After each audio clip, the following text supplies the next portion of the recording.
పరీక్షలు బాగా రాయలేదని ఓ విద్యార్థిని టీచర్ చితకబాదింది. ఈ ఘటన పెద్దపల్లి జిల్లా గోదావరి ఖనిలో జరిగింది. ఎల్బీనగర్లోని ఇండో అమెరికన్ స్కూల్లో 3వ తరగతి చదువుతున్న మేకల పునీత్ను పరీక్ష సరిగా రాయలేదని సైన్స్ ఉపాధ్యాయురాలు కర్రతో వీపుపై కొట్టింది.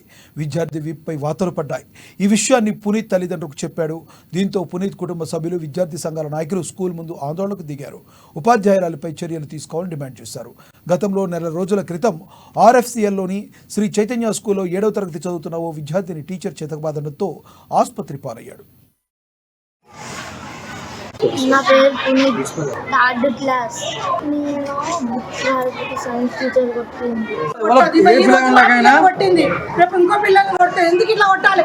ఆమెకు జాబు చేత కాకుండా బంద్ చేసి ఇట్లా ఉండాలి. సరే, ఇంట్లో సమస్యలు ఉన్నాయి, ఆమెకు ఏది ఉందో మాకు అనవసరం. పిల్లల్ని ఎందుకు కొట్టాలి ఇట్లా? ఈ రోజు మా అబ్బాయి సరే, దేవుని దయ వల్ల మా అబ్బాయికి ఏం కాదు, ఇంత కొట్టినా మంచిగానే ఉన్నాడు.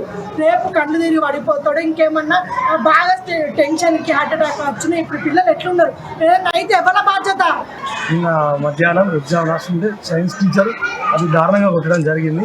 దాని గురించి మాట్లాడడానికి వస్తే స్కూల్ మేనేజ్మెంట్ కానీ ఎవరు కానీ స్పందించకుండా, మేము ఎందుకు కొట్టిన దానికి మినిమం ఆన్సర్ లేకుండా ఇలా డిగ్రీ చదివిన టీచర్లను పెట్టుకొని పిల్లల యొక్క భవిష్యత్తును అంధకారం చేసుకుంటూ ఆ పిల్లాడి వరకే పేషెంట్ అతను ఇష్టం వచ్చినట్టు కొట్టిరు. ఇంతవరకు ఎవరు స్పందించలేదు.